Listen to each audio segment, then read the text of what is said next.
မိုက်တယ်ဗျာကြည့်ပါဟိုမှာကျွန်တော်တို့တက်ခဲ့တဲ့တောင်ကမြူဖုံးသွားပါပြီ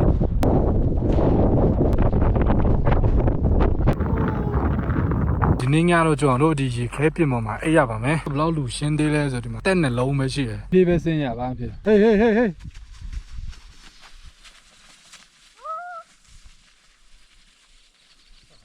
အကိုရောက်လိတ်ချပါဘောနော်ဒီအမတ်ရုပ်ဆင်းလာတော့ဟိုမှာကြီးလူနေရောက်တီးလေးပဲတွေ့ရအိုးကြည့်ပါအောင်ဗျာတော်လာပါတယ်ဗီဒီယိုရတာတော့အန်ဒီများတယ်ဗောနော်မတွေ့ရအောင်တရားနဲ့တရားဒီတူကတော့စက္ကန့်ပိုင်းနဲ့အမြပြောင်းနေပါတယ်အလုံးဝမတ်တယ်နော်မကြီးကြာရင်တော့ဟိုအောက်ဆုံးထိပြန်ရောက်သွားအောင်ရမကိုရရှိတဲ့နေရာကျွန်တော်တော်ကြိုက်တယ်ဗောနော်မကြီးလုံးဝမြူတွေကြားမှာရမကိုရရှိနေတယ်ပြီးရင်ကောင်းကင်ပုံကြားမှာကြာနေဗျာရေကန်ကတော့ရေခဲနေရတော့မှတော်လာတယ်ဗောနော်အိုးမှာတောင်ပေါ်တွေမှာလမ်း၆သွားနေတဲ့လူတွေ့ရလားမသိဟိုကြောက်စရာပဲဗောနော်ပြုတ်ကြမလွယ်ပါဘူးရှောင်းနေတဲ့ဘေးမှာလို့ရှုပ်ခင်းလေးရှိပါတယ်အားလုံးပဲမင်္ဂလာပါအခုကျွန်တော်တို့ဒီစကိုက်အီကဲရှေ့မှာရောက်နေပါတယ်ဒီနေရာအထိဆိုရင်ကျွန်တော်တို့ဒီတိုဂျိုကနေ4နာရီလောက်မင်းကကားနဲ့လာခဲ့တယ်ဗောနော်ဒီ roadway စီးတဲ့နေရာကတော့ဒီ9နာရီခွဲကနေစဖွင့်တာဗောနော်တော်ကြက်ပါလေကြက်ချက်ကပြောနေမတက်ရက်စီးနေရတယ်လိုင်းကစီးနေတဲ့အတိုင်းပဲကြက်ပါလေကျွန်တော်တို့ဒီဟိုအောက်နေကွန်ဒိုရာနဲ့စီးတက်လာတာဒီအပေါ်ထီကိုမိနစ်20လောက်ကြာတယ်ဗောနော်နောက်တစ်ဆင့်ထပ်စီးရမယ်ဗောနော်ကျွန်တော်တို့ဒီ roadway နဲ့9မိနစ်လောက်စီးတက်လာရတယ်ဗောနော်လူတော့တော်ကြက်ပါလေအဲ့ဒါမှဒီကနေတောင်တက်လန်းတော့ဒီဖက်လန်းပါ9နာရီထိုးခဏီးမှာကျွန်တော်တို့တောင်စားတက်ပါမယ်ဒီမှာဘောနော်နင်းနေတော့အပုံလိုက်ရှိနေပါသေးတယ်တောင်ပေါ်ရောက်မလို့လာမလဲတော့မသိပါဘူးတော်လာပါတယ်နင်းနေအများကြီးကြံသေးတယ်ဘောနော်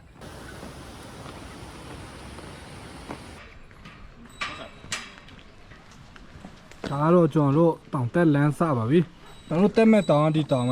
ထိဆိုရင်တော့10နာရီလောက်ကြာပါတယ်ဒါပေမဲ့ကျွန်တော်တို့ကဒီမှာပဲတဲမှာဆိုတော့4နာရီလောက်တက်ပါမယ်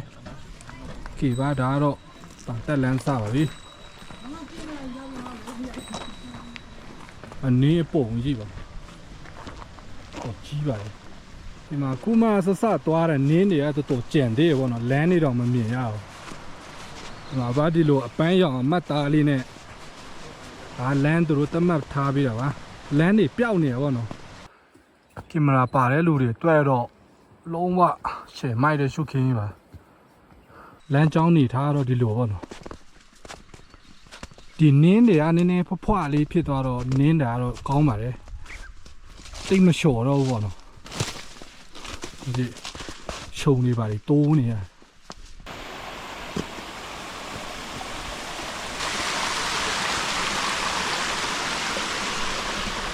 ဒီကောင်ကရန်စားလို့ကောင်းတယ်ပေါ့နော်ရှင်ပြုံးလေးနဲ့ဟိုမြူတွေအုပ်နေရပဲနောက်ဆုံးတော့ကျွန်တော်တို့ဒီအိုင်းဆန်းတွေတက်လိုက်ရတယ်ပေါ့နော်အရန်လျှော့တယ်ဗျာငါဒီလိုဖက်နှက်အောက်ကဒီလိုတက်လိုက်ရပါတယ်ဆိုတော့လမ်းတွေလည်းပျောက်တယ်ပေါ့နော်မှာဆိုလမ်းတွေပျောက်ပါလားအခုဆိုသူတို့ရှုံတိုးနေကြတယ်ဒီပုံမှာဒီလိုနေရာဆိုအန်ဒီရရှိပါတယ်ဒီမှာအမှန်ဆိုဒီကောင်ကဒီလိုချောင်းတေးလေးပေါ့နော်ချောင်းတေးလေးကိုမှဒီမှာနင်းကဖုံးနေတော့အောက်မှာဆိုဟောင်းလောင်းပေါက်ပြီဗျာမအဲပေါ်ဖြတ်သွားရတာပေါ့နော်သူကကျွန်းတခါတလေကျွန်းကြတက်တယ်ဗျာလို့ဒီမှာပြီးမှာပြောဒီအောက်မှာလိတ်ကြရင်တော့ပြောမြူတွေလည်းတက်ရှဲတက်လာတယ်သပြေးနဲ့အပေါ်ရောက်လာပါပြီဒီလိုနေရာတော့ခဏဖြတ်ရတယ်ပေါ့နော်ဟိုမတောင်ပေါ်ကြီးနင်းနေတလောက်ပူကြစ်တောက်နေတော့နင်းနေကတော်ကြံတယ်ပူဖက်မှာဒီဖက်မှာဆိုအပြည့်ပဲလောအပင်တွေကိုတော့ဖုံးသွားတာပေါ့နော်ပင်လုံးโอ้တော်လာပါတယ်ကြည့်ပါအကြီးနေပြည့်ပဲတောင်ပေါ်မှာအပြင်မိုင်းတာကြီးပဲပေါ့နော်โอ้တောင်ဆောင်တော့ရှောက်လုံးနင်းနေပဲဟာအခုကျွန်တော်တို့တောင်ဒီနေရာရောက်လာပါပြီအခုကျွန်တော်တို့ဒီနေရာရောက်လာပါပြီဘယ်လိုဖတ်ရတယ်လဲတော့မသိကျွန်တော်အဲ့ပေါ်ကြီးကိုတက်မှထင်ပါတယ်အိုးမတယောက်တက်နေတီးလေးပဲတွေ့ရတယ်အပြင်မှာတကယ်ကြီးပဲပေါ့နော်ကြ ကြည့်ပါဟုတ်ကြည့်ပါအောင်ဗျာတော်တော်လာပါတယ်ကဲခုကျော်တော့အိုင်းဆန်းပြန်တက်လိုက်ရပါပြီတို့ဒီတောက်လျှောက်နင်းနေပြန်ဖြစ်သွားပြီပေါ့နော်ပါတယ်လမ်းဒီမှာခွဲသွားတာပေါ့နော်ဒါပေမဲ့နှစ်ဖက်စလုံးတော့တန့်ထိုးတဲ့နေရာရှိပါတယ်ကျွန်တော်တို့ကဒီဖက်သွားပါမယ်ကဲပါဒီဖက်သွားလေးရပါတယ်ဒါပေမဲ့ကျွန်တော်တို့လမ်းတော့ဒီဖက်ပါဟုတ်ကျွန်းနေပေါ့နော်နင်းမုံတယ်လေအုပ်ဆိုင်နေရပဲအပြင်မှာဆိုကြီးပဲပေါ့နော်ဒါဒီကင်မရာတွေထဲမှာဒါနည်းနည်းသေးတယ်လို့ထင်ရတာအပြင်မှာတကယ်ကြီးပါဖေးရှင်တက်နေကြပါ ရှော့ထားလိုက်တဲ့အမားကြီးပါမလို့မိုင်းကျော်ကြိုက်ကွာဒီကောတော့အနေများတယ် ဒီမှာပါအခုကျွန်တော်တို့တက်နေတဲ့ခုနရတဲ့ဥတုရှင်းတော့အပြင်မှာဆိုတာတော်တော်မတ်ပါတယ်တော်လဲမြစ်ပါတယ်ဟာပါရတဲ့ဥတုရှင်းတော့မှကျရှင်းနေပဲတို့တက်လာတော့တဝက်လောက်ပဲရှိသေးတယ်ဟာလဲတော့ယူလာတယ်ပြီးတော့ပေါ့ဝယ်လာတယ်ဒါလည်းဒီပါဖြည်းချင်းတက်ကြပါမယ်ရာဒီဥတုကခဏလေးနဲ့ပြောင်းနေပေါ့နော်စက္ကန့်ပိုင်းအတွင်းမှာကြည့်ပါဦးမြူတွေပြောင်းဝင်သွားပြီဟိုးဒီဘက်မှာဆိုရှင်းနေတယ်ဖြည်းချင်းတက်နေကြပါတယ်ဟိုးမြူတွေပြောင်းဝင်လာ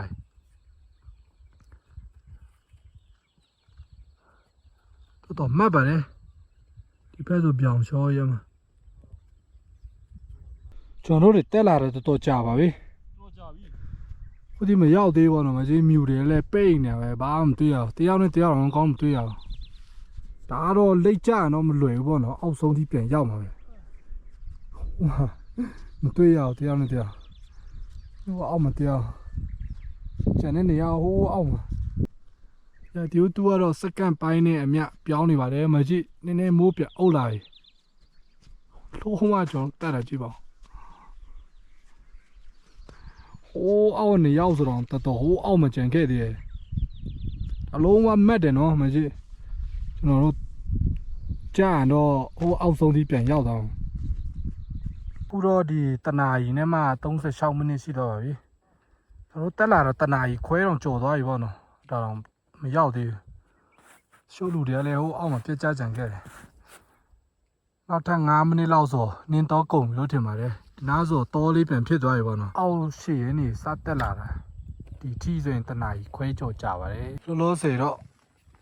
လောက်ပဲရင်ရောက်ပါသေးတယ်တဲ့နှစ်ယောက်ကြံပါသေးတယ်ဥတော့သွားရသေးတယ်ပဲကြည့်ပါကျွန်တော်တဲမင်းနေရတော့မရောက်သေးဘူးဘာမှတွေ့အောင်တွေ့ရသေးကျွန်တော်တို့တဲမင်းနေရရောက်မှနီးလေစာစားမယ်ပေါ့နော်ဒါပေမဲ့ခုဘိုက်ရမ်းစနေပါဘူးကျွန်တော်တို့ဘော်ဒါတွေကိုရောက်စောက်ရအောင်မှဆိုတော့ဘိုက်လေးတော်စာနေပေါ့နော်ခုဆို2နာရီတောင်ထိုးတော့မှဆိုတော့ရထဲမှာမိပဲနဲ့ပြားရည်နဲ့ကျွန်တော်စမ်းထားတယ်ပေါ့နော်စားကောင်းပါလေဟိုးတော့မကြည့်ဟိုးဖက်မှာကျွန်တော်ထင်ဒီကျွန်တော်တို့တဲမင်းနေရဒီကြောက်တုံးလေးကြော်ပြီးဒီကြိုက်ဝမ်းလေးထဲမှာရှိမယ်လို့ထင်နေဗျဟိုးနောက်မှာလဲနင်းတောင်လေးဒီ GoPro နဲ့ရိုက်တော့တိတ်မမြစ်ဘူးလို့ထင်ရပဲတကယ်မြစ်ပဲပေါ့နော်ဒီ2နာရီကျော်မှဒီတောင်ထိပ်တနေရာရောက်လာတယ်ပေါ့နော်ဒီကောင်လဲနာမည်ကြီးတောင်ထိပ်တနေရာပါပဲကျွန်တော်တက်လာတာ9နာရီလောက်ကြာပြီးမှဒီတောင်ထိပ်ရောက်လာတာပါပေ2469မီတာရှိပါတယ်โอเคပါဆက်သွားပါမယ်ဟိုးဖက်တွေဆင်းရမယ်ထင်တယ်ဗျနောက်ဆုံးတော့ရှောက်လာတာကျွန်တော်တဲမဲ့နေရာနာကိုလမ်းမြင်နေရပါရော။ဥမာကြည့်ပါဦး။မသိရင်ကောင်းကင်ဘုံကြားမှာကြာနေပါဗျာမကြီး။နင်းတွေကြားမှာရမကိုရရှိပါတယ်။ဒီမှာပါကြည့်ပါဦး။တော့လာနော်။ကျွန်တော်တို့ဒီကြောက်တုံးလမ်းကြားတွေထပ်သွားပြီးတော့အနင်းတော်ကိုဖြတ်ပြီးတော့မှကျွန်တော်တို့ဒီညသေးမဲ့ရမကိုရရောက်ပါပြီမကြည့်ပါဦး။တော့လာနော်။မသိရင်နက်ပီမှာရှိရကြာနေကြည့်ပါဦး။ဒီရှေ့မှာဆိုဒါတော့ရေကန်ကြီးပါရေကန်ဆိုလဲကျွေးပဲကြီးပဲပေါ့နော်ဟိုဘက်ထိတော့မှအခုကရေခဲနေတော့ရေကန်နဲ့မတူနေဘူးဒီရေကန်အနောက်တောင်ဆိုလဲမြေပဲပေါ့နော်အဲ့ဒါခုကမြူတယ်ရမ်းပိတ်နေတော့ဒီဖက်ရှမ်းမှာဆိုရောတောင်လေးပဲ ရမ်းမြစ်ပါတယ်အော်ကျွန်တော်ရမကိုရာရှိတဲ့နေရာကျွန်တော်တော်တော်ကြိုက်တယ်ပေါ့နော်မကြည့်ပါဘူးလုံးဝမြူတွေကြားမှာရမကိုရာရှိနေဒီလမ်းအနေထားနဲ့ဒီရာတီဦးသူ့ကိုတစ်ချက်ရှိုးလိုက်ဗျာဒီရေကန်ကတော့ရေခဲနေရတော့မှတော်တော်လာတယ်ပေါ့နော်ဒီအောက်နားလေးတွေဆိုကြည့်ပါဦးတော်လာနော်ခုနကျွန်တော်ဒီအပေါ်တွေကနေဖြတ်လာတာဟိုးပေါ်နေရရင်ရမ်းလာတယ်ပေါ့နော်ရာတီဦးသူ့ကမကောင်းလို့သာဖြာဒီရေကန်ကျွန်တော်တော်တော်သဘောကျတယ်ဗျာကြည့်ပါဦးဒီခဲတုံးတွေကလည်းကြီးပဲ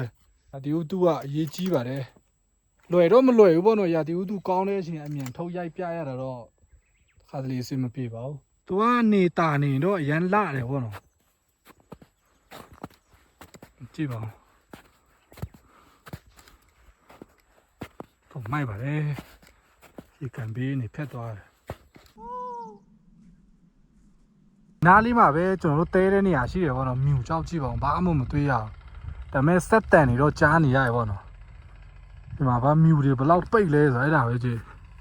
ဘာမှမတွေ့ရဘူးနောက်ဆုံးတော့ကျွန်တော်ရောက်ခဲ့ပါပြီအခုကတော့3:15ပေါ့နော်ကျွန်တော်တို့မနေ့9:00နေစတက်တာ3:15ဆိုတော့4:00ကြာမဲ့ခရီးကိုကျွန်တော်တို့6:15ကြာသွားပါတယ်ဒါတော့မှ2ယောက်ပဲရောက်လာသေးတယ်ပေါ့နော်4ယောက်ကဟိုးနောက်မှကြံခဲ့သေးတယ်ဟုတ်ဒီမှာရောက်ပြီပေါ့ဘာမှမရှိမှကြည့်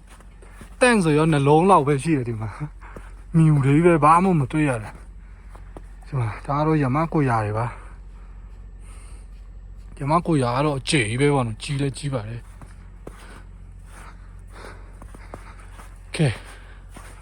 ကျွန်တော်တို့6:15ကြာသွားပါတယ်တော်တော်လေးပင်ပန်းတယ်လို့ပြောလို့ရပါတော့နင်းလဲအများကြီးကြံသေးတယ်ကဲဒီနေ့ညတော့ကျွန်တော်တို့ဒီရေခဲပြင်ပေါ်မှာအိပ်ရပါမယ်ဒီမှာကြည့်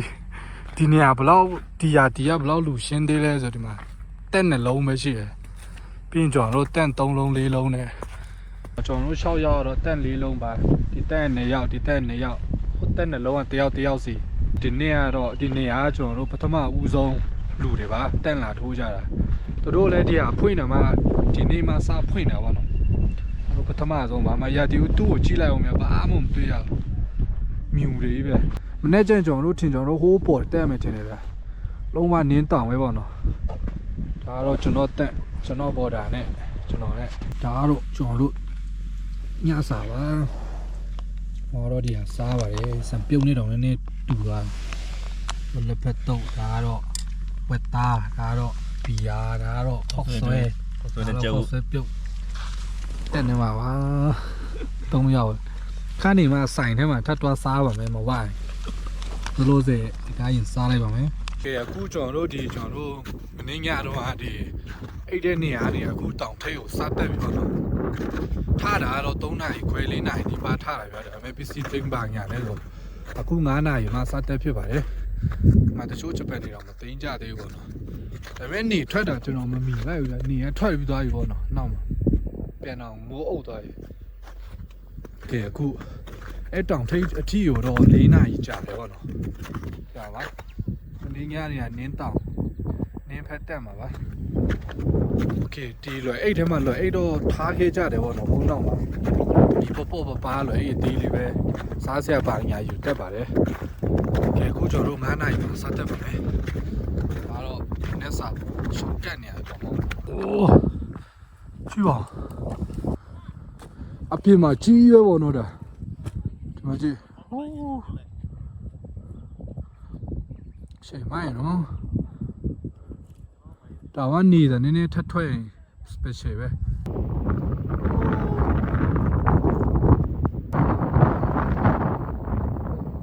နေလေးကလည်းတာတယ်ဗောနော်လေလေးကလည်းတပြဖြူလေးနေဆိုတော့မပူမအိုက်ဗျာအေးလည်းမအေးဘူးအိုက်လည်းမအိုက်ဘူးရန်ကောင်းတဲ့နင်းတနွေမနဲ့ခင်းလေးပါတော်လာပါတယ်ဒီနေရာလေးမြူလေးနည်းနည်းလေးစိုင်းနေတော့ကိုတိပါပဲမနေ့စာမစားရသေးတဲ့ရုပ်တွေပါမနေ့စာမစားရသေးတဲ့ရုပ်တွေနဲ့တောင်တက်နေပါတယ်9:00ရောက်ကြမှာဒီလိုမောင်ဘဲက250ပြည့်ပဝါရန်သုံးဝင်ပါတယ် မနေ့ကလည်းဒီလိုပတ်ထားတာအေးနေပဲပေါ့နော်ရေလေးနည်းနည်းစွတ်ပြီးတော့ပတ်ထားလိုက်တဲ့ရက်တွေတော့အေးနေပဲအဲ့ဆိုပို့လာပါလေကြောကဲကျွန်တော်တို့ဖြည်းဖြည်းချင်းဆက်တက်သွားပါမယ်ရှောင်းနေတဲ့ဘေးမှာတို့ရှုပ်ခင်းလေးရှိပါတယ်အိုးဒီဘက်ပို့လာတယ်ရောဟူး surprise ကြည့်ပါဝါတကယ်လာကြည့်ပါဒီနားဆိုနင်းနေထူကြီးပဲဟိုးမကြည့်ပါတော်လာပါတယ်ဒါအိုးအောက်မှာရေကန်တကန်ရှိပါတယ်ဟိုဒါကတော့မြို့ပေါ့နော်ဗာမြို့လည်းတော့မသိပါဘူးတကယ်လာပါတယ်ဒီနားတော့ကြည့်ပါသူမှမရှိဘူးတော့ကျွန်တော်တို့ပဲရှိပါတယ်ကျွန်တော်တို့ဖွဲ့ပဲရှိပါတယ်ဒါတော့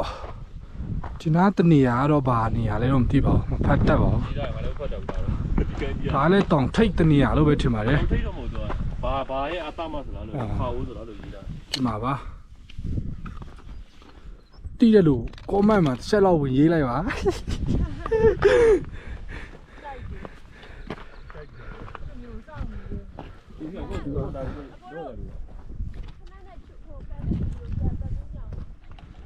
โอเคပါဒါတော့ရန်လာပါတယ်ပြင်ကျွန်တော်တို့ဒီပေါ်တွေဆက်တက်သွားမယ်ပေါ့နော်โอเคဒီနားတစ်ပုံကနားရိုက်ကြပါမယ်တိုက်ပါတယ်ဒီနေ့ရောက်လာလေပို့ပြီးလာလေ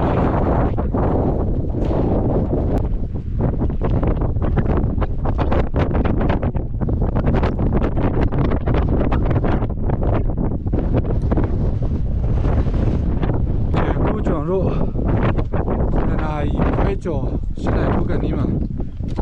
ကျွန်တော်တို့တတောင်ရောက်လာပါတယ်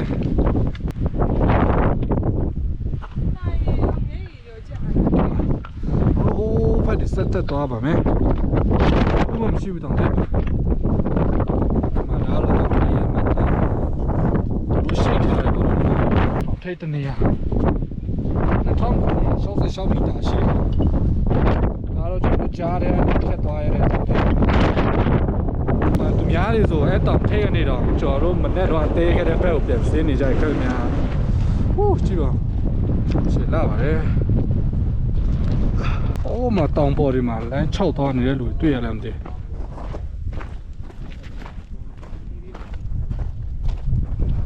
ဟိုဒီနားလေးတွေတော့မှတ်ပါလေသူတို့လမ်းအမတ်သားတွေတော့ပြထားတယ်ဗောနော်ဟိုမှာဒီမှာဒီအဝါရောင်တွေဟိုမှာအနီရောင်တွေ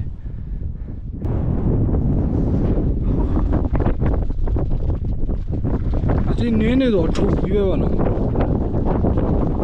နင်းနေတော့ကြာတော့တယ်တော့ဟာကျွန်တော်တို့ခုနထိတ်ကိုဖြတ်လာပြီးတော့နောက်တစ်ထိတ်ထပ်ဖြတ်ရပါဦးမယ်ဒီထိတ်လည်းနည်းနည်းမှတ်ပါလေဟိုးဒီဖက်ရှမ်းနေလာပါလေကျန်သေးဘူးနော်တော့မှတ်ပါလေဒီနားရတက်လာပြီးတော့လာပါလေကြည့်ပါဟိုးကြောက်တော့ကြောက်စရာပဲပေါ့နော်ပြုတ်ကြမလွယ်ပါဘူးနော်ဒီလိုနေလေးတာပြီးတော့ဒီလိုမြူလေးနည်းနည်းရှိရင်ရမ်းလာတယ်ဗျာတောင်တွေကဟိုမှာရေခဲတော့ကြီးပဲဟိုဘာဒါရောက်ပြီးထင်နေတာဟိုမှာဆက်သွားရုံပဲမကြည့်ဟိုမှာပြီးခရက်ဖြစ်သွားတယ်ခေဗျာလမ်းတော့မြင်နေရဗျာဘယ်ရှမ်းလို့ကြည့်ပါဒီများပါလေမာနော်ကြည့်ပါဦးဒီဘာဆက်တက်ပါမယ်နောက်ဆုံးတော့ရောက်လာခဲ့ပါပြီဟိုးအခု8:46တော့3နာရီနောက်ဆုံးတော့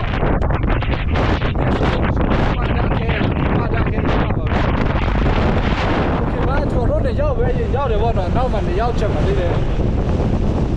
ဘာပါအတာ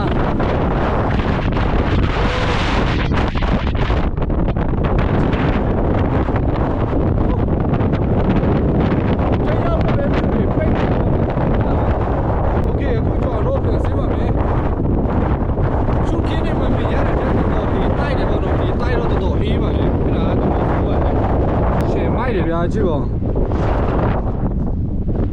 ဟိုမှာကျွန်တော်တို့တက်ခဲ့တဲ့တောင်ကမြူဖုံးသွားပါပြီ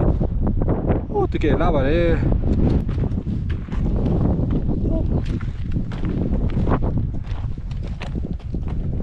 ကျွန်တော်တို့တွေဟိုမြူပိတ်နေတဲ့တောင်ထိပ်ကနေဆင်းလာတာကျွန်တော်ဆင်းလာတာတော့မြန်တယ်ပေါ့နော်ကျွန်တော်တို့နေ့လည်စာလည်းမစားဘဲရှင်းရှင်းပြန်ဆင်းတော့ဒီမှာပါကိုယ်ဆင်းလာမှာပါကိုက7 နာရီထိုးတော့မယ်ပေါ့နော်နောက်လည်းနောက်ကျနေပြီလို့ပြောလို့ရပါတယ်မှာပါနေ့လည်စာလည်းမစားသေးဘူးဘာရမ်းစားနေဟိုမှာကျွန်တော်တို့တဲခဲ့တဲ့နေရာတော့ပြန်ရောက်တော့မယ်ကဲနောက်ဆုံးတော့ကျွန်တော်တို့ဒီမနေ့တုန်းကမနေ့ညတုန်းကကျွန်တော်တို့အိတ်ခဲ့တဲ့နေရာနားပြန်ရောက်ပြီပေါ့နော်မနေ့တုန်းကကျွန်တော်တို့ဒီ9 နာရီရနေစတက်တာအခုက7 နာရီ 14ပေါ့နော်ဆိုတော့ကျွန်တော်တို့ဒီတောင်ထိပ်ထိအသွားပြန်အောင်ကျွန်တော်တို့6 နာရီ 14ကြာပါတယ်ကဲနောက်ဆုံးတော့မဲ့ကျော်တို့နေ့လေစာတွေပါမနာဘူးပေါ့နော်ကဲခုကျွန်တော်တို့ဒီကျွန်တော်တို့တဲခဲ့တဲ့နေရာကနေ12 နာရီ 5 မိနစ်မှာစပြီးထွက်လာတယ်ပေါ့နော်4 နာရီအောက်ကိုမရအောင်ဆင်းရပါမယ်အဲ့ဒါမှတော့ဝေးမိပါမယ်မနေ့ကတက်ခဲ့တဲ့လမ်းအတိုင်းပဲဆင်းမှာဆိုတော့ကျော်ဖို့အိတ်လဲမနေ့ကထက်ဆိုင်တော့ပို့သွားပါပြီဘလို့ဆိုစားစရာတွေလည်းကုန်သွားပြီဆိုတော့ဒါမနေ့တုန်းကကျွန်တော်တို့လာတော့ကတော့မြူတွေဖုံးနေတဲ့ရာမကိုရပါတော့โอเคပါမပြောရင်းဆိုရင်လည်းအောင်မြူတွေပြန်ဝင်လာပါပြီโอเคပါစပြန်ပါမယ်ကဲမနေ့တော့ကျွန်တော်တို့တက်လာခဲ့တဲ့ဒီနေရာကြီးပေါ့နော်အချိန်အရန်ပေးခဲ့တဲ့အချိန်အရန်ပေးခဲ့ရတဲ့နေရာဒီနေ့ပြန်တွေ့ပါပြီမကြည်ပွဲမကြည်ပွဲပြန်နှွှဲရပါမယ်ကျွန်တော်တရားထပ်တက်ရတယ်ပေါ့နော်โอเคပါဒီနေရာဒီတောင်မှအန်ဒီရရှိဆုံးပဲပေါ့နော်အသက်အန်ဒီရတောင်သုံးချုံနိုင်ပါတယ်မနေ့တော့ကျွန်တော်တက်တဲ့ချိန်ကျွန်တော်ဗီဒီယိုတက်နိုင်တယ်လို့ရိုက်ပြပေးတယ်ပေါ့နော်ဒီအခုကျွန်တော်တို့ဆင်းနေပါပြီ3 မိနစ်လောက်ရှိသွားပြီပေါ့နော်ဆင်းလာတာကျွန်တော်တို့တနာရီ1 မိနစ်နေစဆင်းတာဒီမှာကြည့်ဗျာမြူတွေကဟိုကဘာအန်ဒီများပါဆိုမြူတွေပါထပ်ပိတ်တော့ပို့ဆိုးတယ်ပေါ့နော်ဒီမနေ့အသက်အနေနဲ့ခံတာသေးဗျာအသက်အန်ဒီတိမရှိဘူးအစင်းရပို့ပြီးတော့အန်ဒီများပါတယ်ဖြည်းဖြည်းပဲဆင်းရပါဖြစ်အန်ဒီများပါတယ်ဒီမှာမနေ့တော့ကျွန်တော်တက်လာတာဟိုတရောက်တော့သူလိတ်ဆင်းလိုက်တာပေါ့နော်ကျွန်တော်ကတော့မလုပ်ရဲပါဘူးအမျိုးပြန်ရှင်းသွားဟေးဟေးဟေးဟေး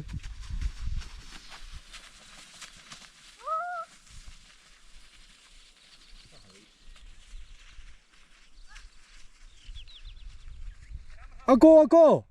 တယောက်လိတ်ချသွားပြီဘောနော်အဲ့ဆိုဗီဒီယိုမရိုက်တော့ကျွန်တော်အေးစင်းတော့အမဘာမှမဖြစ်ဘူးမလားโอเคနှစ်ယောက်ကျတော့လမ်းပြောက်နေရပေါ့နော်ကျွန်တော်တို့ထက်2 နာရီလောက်အရင်ဆင်းတဲ့နှစ်ယောက်ကျတော့ဒီအစင်းသားမှာပျောက်နေပါတယ်ဟိုအကိုနဲ့ဟိုအမတော့သူတို့တက်တဲ့ဟာအစင်မပြေဘူးသူတို့ကရှော့ကျသွားတယ်ဒါပေမဲ့အောက်ရောက်သွားလို့ကန်ကောင်းတယ်ပေါ့နော်ဘာမှမဖြစ်လို့ဟိုတယောက်လည်းအောက်ရောက်ခံနေပါပြီဒီလိုဆင်းတဲ့ချိန်ကျရင်ဒီလိုဖနှောက်နဲ့ဆင်းမနော်ဒီလိုဖနှောက်နဲ့ပြဆင်းမျိုးဒီဒုတ်အမှန်ဆိုပစိန်နေပိုင်အကောင်းဆုံးဗျာပစိန်မပါဆိုဒုတ်နဲ့ဒီလိုလက်ကိုတင်းရှိပြီးတော့ဒီလိုထိုးပြီးတော့ဖနှောက်နဲ့ဒီလိုပေါက်ပြီးဆင်းမနော်မှကြည့်ဘာမှမတွေ့ရအောင်အန်တယ်အရမ်းများတယ်ဗျဒါဆိုအမြင့်ပဲပေါ့နော်ကျွန်တော်တက်လာခဲ့တဲ့မြထဲမှာတော့အမြင့်ဆုံးပါပဲကိုကလိတ်ချသွားလို့အောက်ရောက်လို့ဘာမှမဖြစ်တော့ကန်ကောင်းပေါ့နော်မဟုတ်ဆိုအန်တယ်တော်များပါတယ်မှာတော့မြူခဏလေးနဲ့ပြန်ဝင်လာဒီမှာဘာကျွန်တော်တို့ဒီအမတ်ရုပ်ဆင်းလာတော့ဟိုမှာကြီးလူ2 ယောက်တီးလေးပဲတွေ့ရဦးတီးတို့မရောက်နိုင်သေးအောင်တစ်ပင်နေတင်းငုတ်တွေရှိလို့ပေါ့နော်ဟောဒီဖက်တွေကျွန်တော်တို့ဒီအလေကြောနေလောက်ဆင်းလာတာဒီအမဆိုရင်ဒီနားလောက်နေလိတ်ကျလာတော့ဟာတက်ရှိသေးကန်ကောင်းလို့ဘာမှဖြစ်သွေးတွေတော့ထွက်သွားလက်နာသွေးတွေထွက်သွားတယ်ကျွန်တော်လည်းထွက်သွားပါတယ်တီးလေးပါအကြည့်ပါကန်ကောင်းလို့ပေါ့နော်တယောက်မှအောက်တယောက်မှတိတ်မဖြစ်ပဲနဲ့အောက်အကုန်ပြန်ရောက်လာကြတာဒီပါတွေးကြုံတစ်တခုရပါတယ်ဒီနေ့ဒါအန်ဒီအရှိဆုံးနေရပါဟိုအမဆိုအကူတယောက်ရှိလို့တော်သေးရပါတော့မဟုတ်ဆိုဒီတစ်ပင်တင်းငုတ်တွေနဲ့ရှိရင်တော့သူအများကြီးတန်ရမှာပေါ့နော်ဒါတော့မှဘာမှတိတ်မဖြစ်လို့တော်သေးတယ်ကျွန်တော်တို့ဟိုခုနဒီနောက်ကဒီကောင်ကြီးကိုဆင်းလာတာ40 မိနစ်ကြာပါတယ် ဒါတော့မှလိတ်စင်းကြလို့ပေါ့နော်မဟုတ်ဆိုကျွန်တော်တို့တနာကြီးခွဲလောက်ကြာရင်ကြာမှာပါလိတ်ကြတော့လိတ်ကြသွားတော့ကန်ကောင်းတယ်လို့လည်းပြောလို့ရပါတယ်ကန်မကောင်းဘူးလို့လည်းပြောလို့ရပါတယ်ခုတော့ဟောက်ပြန်ရောက်သွားပါပြီအေးဆေးပါပဲဒါပေမဲ့တန်ရာနေနေပါတော့ရကြပါတယ်ခေပါကျွန်တော်တို့အောက်မြင်မြန်ထပ်ဆင်းရပါမယ်စိတ်သိမ့်မရှိတော့ဘူးပေါ့နော်ဒီပါကဲအခု4 နာရီခွဲကြော်မှကျွန်တော်တို့အောက်ပြန်ရောက်ပါပြီကျွန်တော်တို့တောင်ထိပ်ရနေဆင်းလာတာဒီ3 နာရီနဲ့ဘယ်လောက်လဲ3 နာရီ 15 3 နာရီ 15ကျွန်တော်တို့တောင်အောက်ပြန်ရောက်တယ်ပေါ့နော်အစင်ပြေနဲ့တောင်အောက်ပြန်ရောက်ကြပါတယ်အခုကျွန်တော်တို့ဒီ cable တွေတို့ဝေးတွေစီးလာပြီးတော့အခုကျွန်တော်တို့ကားရှိတဲ့နားကိုပြန်ရောက်ပါပြီအခုကတော့4 နာရီကျော်ပေါ့နော်โอเคပါဒီတစ်ခေါက်တောင်တက်တာတွေ့ကြုံများရပါတယ်တမကောင်းတဲ့တခုအတန်ရာနည်းနည်းပါရတဲ့လူတွေလည်းရှိတယ်ပေါ့နော်ကျွန်တော်တို့6ရောက်သွားတက်တာ4ရောက်တော့တောင်ထိပ်ရောက်တက်ခဲ့နိုင်ခဲ့ပါတယ်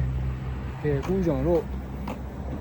ကားနားပြန်ရောက်ပြီဆိုတော့တူချိုပြန်ပါမယ်ကျွန်တော်ဗီဒီယိုတော့နည်းနည်းရှည်မယ်ထင်ပါတယ်ကဲအခုနောက်တောင်မှာကျွန်တော်တို့ထပ်တွေ့ကြပါမယ်โอเคပါကျွန်တော်တို့တန်ရှင်းရေးပါရေးလုပ်ပြီးတော့ကျွန်တော်တူချိုပြန်ပါတော့မယ်အားလုံးကျေးဇူးတင်ပါတယ်နောက်တောင်မှာထပ်တွေ့ကြပါမယ်